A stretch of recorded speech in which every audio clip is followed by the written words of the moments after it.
तो है गाइस यार, कैसे हो आप सब। तो दोस्तों, जैसे कि आपने थंबनेल में देखा है कि यार हमें पेपर में लिखना नहीं है, हमें स्किल दिखाना है। जी हाँ दोस्तों, बिल्कुल। मैं आपको कुछ ऐसे टिप्स देने वाला हूँ। भले ही फ़र्क नहीं पड़ता कि आप क्लास 11th का फाइनल दे रहे हो या क्लास 12th का फाइनल दे रहे हो या फिर किसी भी स्टैंडर्ड का फाइनल दे रहे हो। इनफैक्ट आप कोई भी एग्ज़ाम दे रहे हो, आप उस सब में कम पढ़ के एवरेज से ज़्यादा मार्क्स स्कोर कर सकते हो। यहाँ पे एक छोटा सा डिस्क्लेमर देना चाहता हूँ कि ये वीडियो उनके लिए नहीं है जो ये सोच कर आए हैं कि इस वीडियो को देखने के बाद हम टॉपर बन जाएंगे। बिल्कुल नहीं भाई, ये टेक्निकली बिल्कुल भी पॉसिबल नहीं है, क्योंकि इस वीडियो में मैं एक पॉइंट एज्यूम करने वाला हूँ। और वो पॉइंट क्या है कि एग्ज़ाम आने में सिर्फ 5 दिन दूर है। 5 4 3 2 1 जितना भी तुमको मानना है मान लो। 5 से ज़्यादा नहीं, ठीक है, 5 से कम ही मानना। एग्ज़ाम आने में 5 दिन के डिफरेंस है। मैं यही एज्यूम करके तुमको आज कुछ टिप देने वाला हूँ। हाँ, इसमें मैं आपको प्रेजेंटेशन का टिप दूंगा। और जो प्रेजेंटेशन का टिप है वो कोई भी स्टूडेंट कभी भी अप्लाई कर सकता है, चाहे वो एग्ज़ाम 5 दिन बाद है या 1 हफ्ते बाद है या 1 महीने बाद है, कभी भी, ठीक है। लेकिन जो मैं सब्जेक्ट का टिप देने वाला हूँ, नॉर्मली ये वीडियो क्लास 11th के लिए है। अगर कोई दूसरे क्लास का बच्चा भी देख रहा है तो गाइस याद रखना, तुम्हें सिर्फ प्रेजेंटेशन पे फोकस करना, जो कि इस वीडियो में बताऊंगा। और जो मैं बाकी सब बताने वाला हूँ वो तुम्हारे काम का नहीं रहेगा। हाँ यस, डेफिनेटली अगर तुम क्लास 11 महाराष्ट्र बोर्ड के हो तो तुमको काम तो आने वाला है। तो दोस्तों, ज़्यादा बात ना करते हुए चलो यार वीडियो को शुरू करते हैं। पर उससे पहले छोटा सा यार, चैनल को सब्सक्राइब कर लो, लाइक शेयर ज़रूर कर देना, ठीक है गाइस।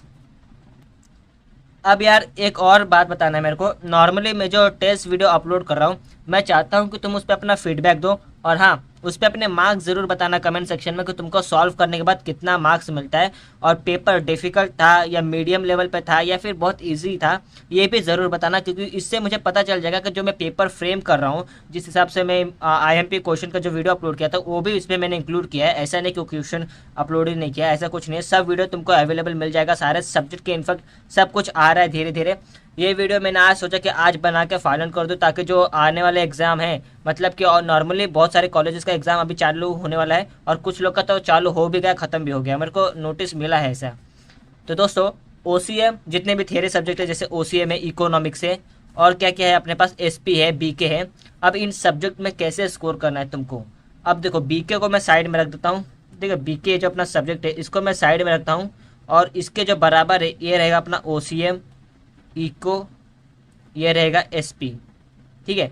और जो लैंग्वेज है, लैंग्वेज को भी मैं साइड में रखता हूँ, ठीक है। कुछ कुछ स्टूडेंट को IT या मैक्सिमम लोग को IT भी लगा होगा, तो IT भी इधर साइड में रखता हूँ, ठीक है।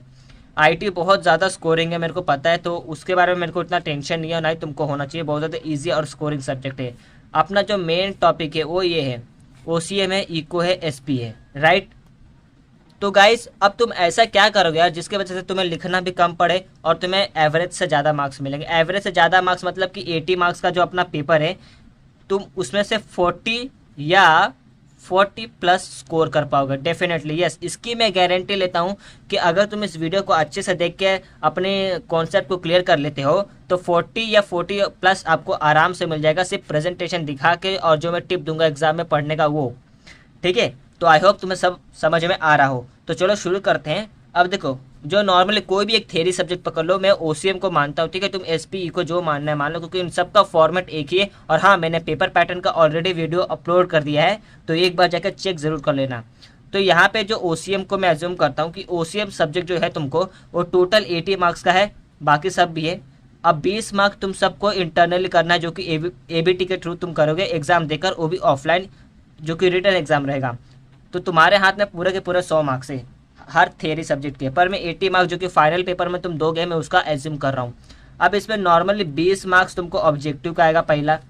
दूसरा क्या रहेगा, 6 नहीं 8 मार्क्स का रहेगा, बिल्कुल हाँ 8 मार्क्स का तुमको एक्सप्लेन द कॉन्सेप्ट आ जाएगा। डिस्ट्रिक्ट विच भी तुमको सेम रहेगा, ठीक है। अब ये 3 तुम कर लोगे ना भाई, ये 3 करने के बाद ना तुम आराम से 40+ चले जाओगे विदाउट। मैंने इसमें ना ABT के मार्क्स में ऐड नहीं किया, ठीक है। अगर ABT का मार्क्स ऐड कर दूंगा, डेफिनेटली तुम 60 के प्लस चले जाओगे डेफिनेटली। बस खाली ये 3 पढ़ के अच्छे से तुम 40+ या 40 स्कोर कर लोगे आराम से, इसकी मैं गारंटी लेता हूँ, बिल्कुल। अब ऐसा क्यों होगा सर, मैं तुमको बताता हूँ। 20 मार्क्स तुम ऑब्जेक्टिव दे दोगे, पूरा श्योर हो जाना, क्योंकि ऑब्जेक्टिव बहुत इजी रहता है, तुम पढ़ के जाना, ठीक है। और नॉर्मली मैंने इंपॉर्टेंट क्वेश्चन सब कराए हैं, ऑब्जेक्टिव क्यों नहीं कराए, इसलिए क्योंकि ऑब्जेक्टिव इतने ज़्यादा इजी है कि तुमको नॉर्मली हाँ मैंने गाइस देखो, मेरे टाइम पे ना जब मैं 11 12 कर रहा था तो मैंने ऑब्जेक्टिव सीरियसली बता रहा हूँ, एक दिन के अंदर मैंने सारे चैप्टर के ऑब्जेक्टिव अच्छी तरीके से कर लिए थे, इतना इजी है। बस खाली सब कॉन्सेप्ट के ऊपर बेस है। अब हाँ, यहाँ पे मैं तुमको बता रहा हूँ, तो गाइस यहाँ पे मैं तुमको बता रहा हूँ कि देखो 20 मार्क्स तुमको ऑब्जेक्टिव में स्कोर करना है, फिर उसके बाद आएगा डिस्टिंग्विश, ठीक है, डिस्टिंग्विश आएगा, उसके बाद आएगा एक्सप्लेन द कॉन्सेप्ट, और आई नो तुमको पता है कि उसके आगे एग्री एंड क्या है, उसके बाद हाँ जस्टिफाई वाला भी, फिर लॉन्ग आंसर भी। तो सर उसका क्या करेंगे हम, वो लर्न नहीं करेंगे क्या? नहीं, बिल्कुल तुम्हें लर्न करना है, लेकिन वो क्वेश्चन लर्न करने की ज़रूरत ही नहीं है। कैसे?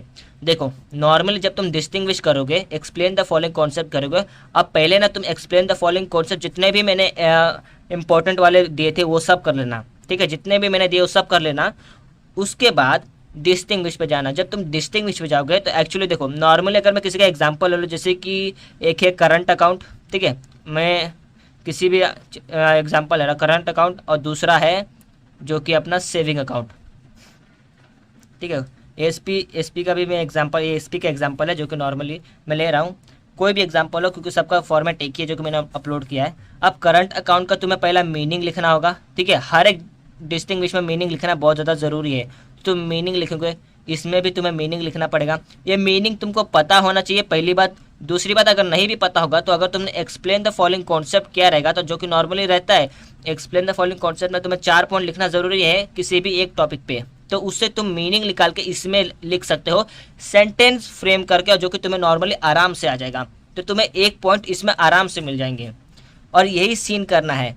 हमें उतना हार्डवर्क नहीं करना है भाई। तुम अगर पूरे बुक का आंसर इन ब्रीफ करते जाओगे, फिर उसके बाद क्या जस्टिफाई द फॉलोइंग स्टेटमेंट करते जाओगे, फिर लॉन्ग आंसर करोगे, फिर उसके बाद क्या agree and disagree with statement वाला करोगे, फिर उसके बाद डिस्टिंग्विश करोगे, फिर उसके बाद एक्सप्लेन द फॉलोइंग कॉन्सेप्ट करोगे, भाई साहब कितना करोगे तुम।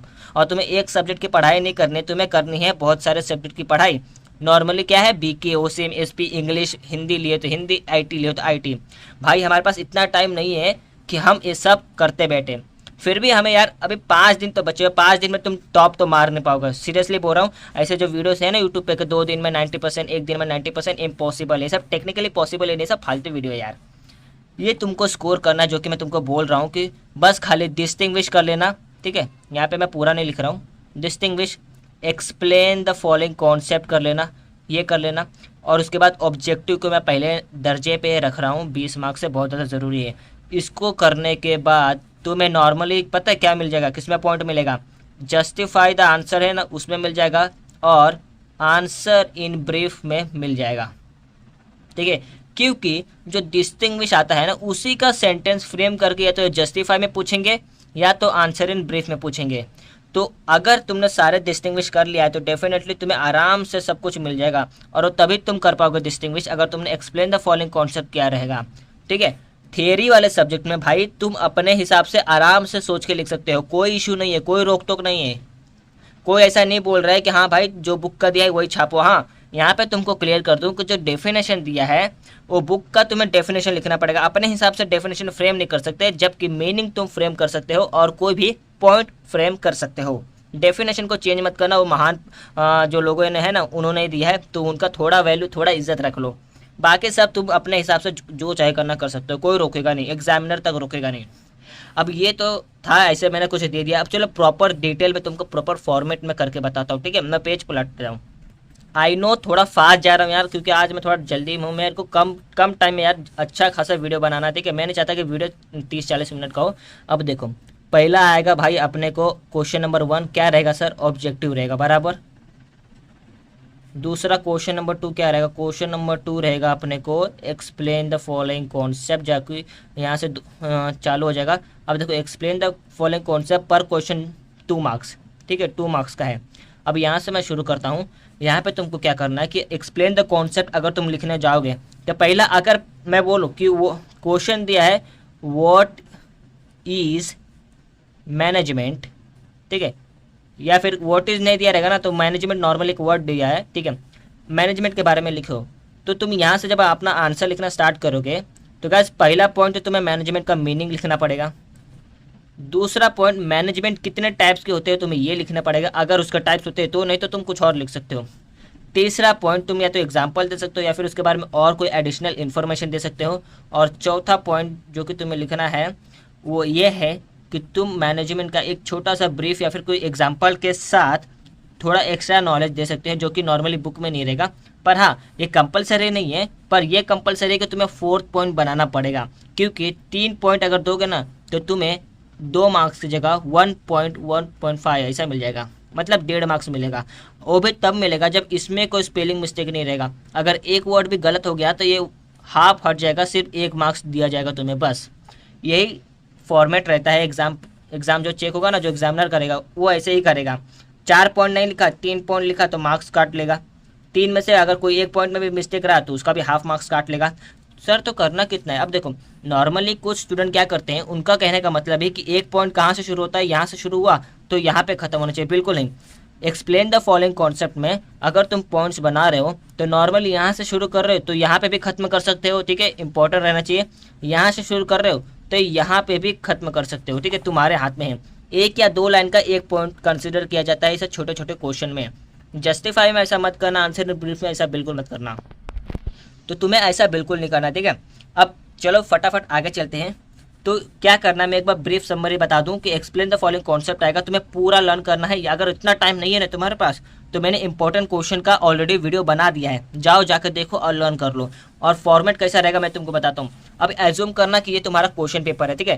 क्वेश्चन पेपर जो रहता है ना, एक्चुअली उसके इस साइड भी तुमको लाइन मार के दिया रहेगा, इस साइड भी तुमको लाइन मार के दिया जाएगा। तो लाइन मारने में टाइम वेस्ट बिल्कुल भी मत करना। और कोई ज़रूरत नहीं कि यहाँ पे भी तुम अलग से लाइन मारो, फिर यहाँ से भी अलग से एक लाइन मारो। नहीं भाई, ऑलरेडी बुक छोटा हो गया है तो और कितना छोटा करोगे तुम, उतना करने की ज़रूरत नहीं है।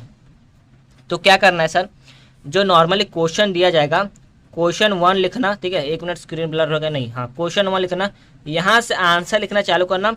याद रखना कुछ स्टूडेंट क्या करते हैं, ए लिखते हैं, बी लिखते हैं, फिर उसके बाद 3 करते हैं, 4 करते हैं। भाई ये कैसे पॉइंट कंसिडर किया जाएगा, तुम ही बताओ। ए बी सी करना चाहिए तो तुम ए बी के बाद 3 4 कर रहे हो, ऐसा बिल्कुल नहीं चलेगा। या तो तुम 1 2 3 4 लिखो या फिर ए बी सी डी लिखो। अब ये सब तुम्हारे ऊपर है कि तुम क्या चूज करते हो, ठीक है। मेरे से पूछोगे तो 1 2 3 4 is the best answer. A B C D का यूज तब करना है जब तुमसे किसी भी कैरेक्टरिस्टिक के बारे में या उसके टाइप पूछे, ठीक है, तब ए बी सी डी 1 2 का इस्तेमाल करना है। समझ में आ रहा है तुमको? चलो आगे चलते हैं। आगे क्या करना है गाइस, अब एक्सप्लेन द फॉलोइंग कॉन्सेप्ट हो गया है कि नॉर्मली 2 मार्क्स का एक क्वेश्चन आएगा, हमें सब करके जाना है। अगर उतना टाइम नहीं है तो जो सर ने हमको IMP वीडियो दिया है उसमें से सब करके जाना है। अब उसमें क्या करना है, देखो गाइस, थोड़ा अगर स्क्रीन का प्रॉब्लम हो रहा है तो यार प्लीज़ मैनेज कर लेना, क्योंकि मैं एक बंदा हूँ जो सामने से ऐसा मोबाइल पकड़ के रिकॉर्ड कर रहा है, हाथ में ऐसा पेन है, ना माइक है ना ट्राइपॉड है, कुछ भी नहीं है, तो मैं यार इसमें कुछ नहीं कर सकता। हाँ, थोड़ा मैनेज कर लेना प्लीज़, इट्स अ रिक्वेस्ट। तो अब चलो आगे चलते हैं कि अब तुमने ऐसे एक्सप्लेन द फॉलोइंग कॉन्सेप्ट कर लिया, तो उसके बाद आना डिस्टिंग्विश। डिस्टिंग्विश में कैसे करना है सर? हाँ, प्रेजेंटेशन के टेंशन मतलब मैं प्रेजेंटेशन का भी बताऊंगा, ठीक है। वो मत सोचना कि अरे यार ये तो मेरे को टिप दे रहा है कि मैं क्या करूँ पहले क्या ना करूँ। पहले ये सुन लो, प्रेजेंटेशन का आराम से देख लेना, क्योंकि हमें स्किल दिखा के मार्क्स करना है, ज़्यादा लिख के नहीं। डिस्टिंग्विश में क्या करना है सर, डिस्टिंग्विश सारे कर लेने, टाइम नहीं है तो IMP वाला कर लो जो कि मैंने ऑलरेडी दिया है। उसे करने के बाद फिर एक बार चेक करना, बुक में जाकर चेक करना कि कौन से क्वेश्चन है जिसको फ्रेम करके, डिस्टिंग्विश वाले को फ्रेम करके जस्टिफाई में पूछा या आंसर ब्रीफ में पूछा है। वो अगर मिल जाएगा तो एक बार उसको ऊपर से देख लेना, लर्न करने की बिल्कुल भी ज़रूरत नहीं है। एंड डेफिनेटली यस, तुम्हें बिल्कुल आ जाएगा। याद से एक बार चेक कर लेना, ठीक है। मेरी रिस्पॉन्सिबिलिटी है, मैं रिस्पॉन्सिबिलिटी लेता हूँ कि उसमें तुम फेल नहीं हो गए। चलो अब ऐसे ही करके यही एक तरीका जो तुम 40 मार्क्स यार 40 या तो 40+ स्कोर कर सकते हो। सीरियसली मैंने एकदम, देखो मैं चाहता ना तो ऐसा वीडियो बना देता कि यार 4 दिन में 3 दिन में 90+ स्कोर करके बन जाओ 11 के टॉपर, पर ऐसा सीरियसली पॉसिबल नहीं है यार। 4 दिन में कोई भी टॉपर नहीं कर सकता, इसलिए 40 या 40+ मतलब कि एवरेज या तो एवरेज से ज़्यादा जाना है, ठीक है। फेल नहीं होना है, कांटे पे पास नहीं होना है अपने को, ठीक है। 100 मार्क्स का पेपर है, 35 या 80 मार्क्स का पेपर होगा तो 29 पासिंग मार्क्स होता है अपना। समझ में आ रहा है? ठीक है, चलो अब ये तो होगा, डिस्टिंग्विश भी कर लोगे, एक्सप्लेन द फॉलोइंग कॉन्सेप्ट कर लोगे। तो मैंने उसके बाद क्या बोला कि जाकर चेक करना है कि कौन से क्वेश्चन को फ्रेम करके किसी और ने पूछा तो नहीं है, वो भी कर लेना है, ठीक है। समझ में आ रहा है? ये तो OCM का बताया, इकोनॉमिक्स का भी सेम यही रीज़न है, ठीक है, छोड़ना नहीं है तुमको। और हाँ, देखा जाए तो इकोनॉमिक्स, SP और जो अपना सब्जेक्ट है क्या बोलते हैं और अदर सब्जेक्ट, हर एक में study and case the following situation आता है। गलती से भी यार, गलती से भी मत छोड़ना, बहुत ज़्यादा स्कोरिंग और बहुत ज़्यादा ईजी है। एक बार ऊपर ऊपर से देख के चले जाओगे ना तो भी तुमको सब आ जाएगा, ठीक है। तो उसको छोड़ के जाना मत। चलो अब ये तो काफ़ी वीडियो बना ली सर ऐसा ही सब की, वो चलो हो गया। अब नॉर्मली तुमको पता है ये सब देखो अप्लाई होगा ना, तुम्हारा सारे सब्जेक्ट पे अप्लाई होगा, ठीक है। सारे सब्जेक्ट पे अप्लाई होगा। कमेंट करके बताना कि आपको समझ रहा है कि नहीं। अब मैं आपको बताता हूँ कि प्रेजेंटेशन कैसे बनाना है, मतलब कि हमें कैसे किस तरीके से दिखाना है कि टीचर खुश हो जाए और उतना ध्यान भी ना दें। गाइस मैं यहाँ पे आपको एक बात बता दूं कि इस दुनिया का कोई भी टीचर क्यों ना हो, उसके पास इतना टाइम नहीं है कि वो आपका एक एक वर्ड चेक करे, ठीक है। आप कोई भी आंसर इन ब्रीफ लिखो, जस्टिफाई द फॉलोइंग स्टेटमेंट लिखो या कुछ भी लिखो, उसके पास बिल्कुल भी इतना टाइम नहीं। इनफैक्ट आप ग्रामर या फिर लैंग्वेज का कोई ऐसे भी लिखोगे ना, वो पूरा 1 to 1 या वर्ड टू वर्ड नहीं पढ़ने वाला है, बिल्कुल नहीं पढ़ेगा, क्योंकि उसके पास और भी पेपर है भाई, वो तुम्हारा ही पेपर नहीं सिर्फ चेक करने वाला है। तो मेरी बात ध्यान से सुनना। अब देखो जैसे कि तुम्हें पता है कि उतना नहीं चेक करेगा तो यार फिर भी मार्क्स कैसे कट जाते हैं। दो रीज़न है, एक्सपीरियंस और पेपर प्रेजेंटेशन। बोलते हैं ना जो दिखता है वही बिकता है, it is true, definitely true यार। अच्छा दिखाओगे तभी लोग तुम्हारे पास आएगा, मतलब कि सिंपल है ना, अच्छे दिखने वालों के पास हमेशा लोगों की कमी नहीं होती। इसे रिलेट कर सकते हो तुम, मुझे पता है। तो हमें पेपर को कैसे शो करना है, सबसे पहली बात लाइन मारा रहेगा दोनों साइड, पहला पॉइंट बता रहा हूँ, ठीक है। दोनों साइड अगर लाइन मारा है तो ठीक है, कोई मारने की जरूरत नहीं है, ऊपर से ऐसा मार लेना, नीचे से मार लेना, ठीक है।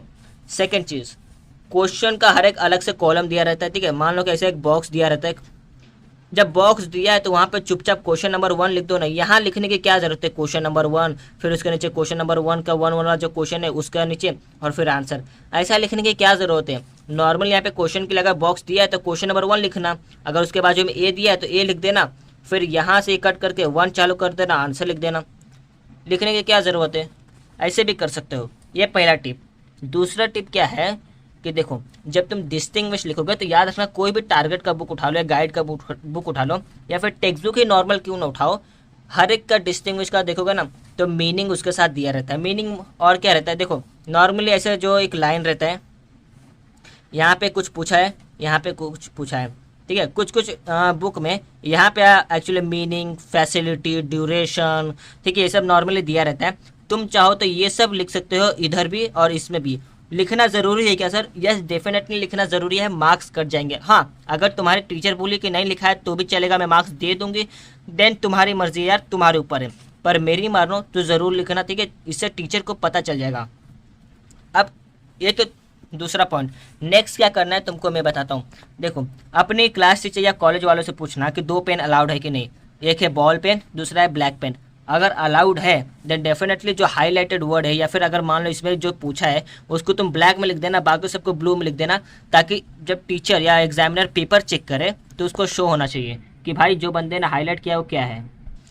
तो ठीक है, तुम्हें बस ऐसे हाईलाइट करना है। अगर तुम ब्लैक पेन नहीं भी यूज़ कर सकते, ब्लू पेन यूज़ कर रहे हो तो भी जो भी वर्ड लिख रहे हो उसके प्रॉपर नीचे ऐसा 2 लाइन कर देना, ताकि उसे पता चल जाए और उसका ध्यान यहाँ पे कम जाए, इस पे ज़्यादा जाए, ताकि वो यूज़फुल रहे। वो कीवर्ड ही नॉर्मली ढूंढेगा, उसे बस कीवर्ड मिलने से मतलब, उसे बाकी सब सेंटेंस से कोई मतलब नहीं रहता। वो कीवर्ड से पहचान जाता है कि हाँ कितना लिखा हुआ है कितना नहीं लिखा हुआ है। और कोई भी क्वेश्चन आंसर लिखोगे, अगर तुम लिख रहे हो ऐसे 1, फिर उसके नीचे कैरेक्टरिस्टिक पूछा रहता है तो नॉर्मली तुम उसका नाम डालते हो, तो नाम डालने के बाद सिंपल ऐसे 2 लाइन बिल्कुल कंपलसरी ऐसा देना, फिर यहाँ पे 2 डॉट देना और यहाँ से ए पॉइंट करके ऐसा लिखते जाना, ठीक है।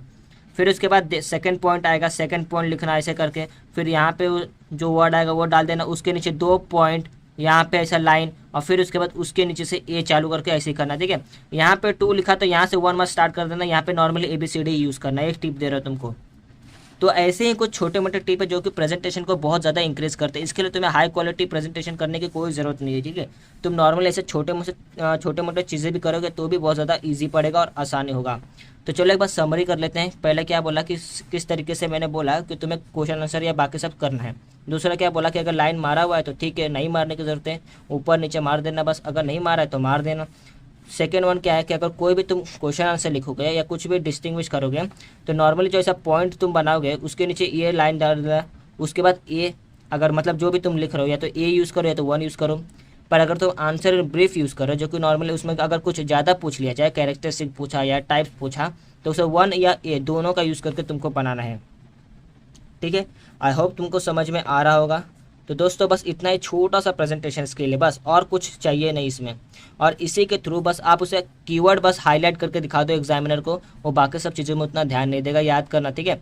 आप किसी भी पेपर को ऐसा एक्सपेरिमेंट करके देख सकते हो किसी भी पेपर में कि बस कीवर्ड हाईलाइट करके छोड़ देना, बाकी सब पेपर में आप सेंटेंस फ्रेम करके इतना नहीं भी लिखोगे ना, बस खाली कीवर्ड को अच्छे से लिख के हाईलाइट कर दोगे ना, तो भी आपके मार्क्स बहुत कम उसका चांसेस है कि कटेंगे।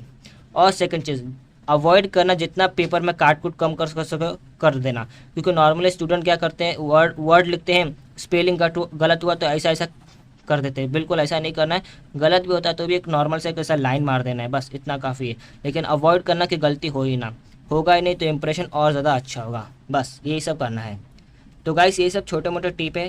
तो यार बस आज के लिए इतना ही। हाँ, अगर वीडियो कैसा लगा कमेंट करके ज़रूर बताना यार, तो लाइक शेयर सब्सक्राइब करके ज़रूर बताना। और हाँ, मुझे कमेंट करके बताओ कि नेक्स्ट टॉपिक पे चाहिए कि नहीं, प्रेजेंटेशन वीडियो समझ में आया कि नहीं, ये ज़रूर बता देना। तो अभी के लिए फ़िलहाल इतनी। हाँ, नेक्स्ट वीडियो आने वाला है जल्दी टेस्ट सीरीज़ के ऊपर, तो यार सब्सक्राइब ज़रूर कर लेना। तो टेक केयर गाइस, फिर मिलूंगा एक और नई वीडियो में।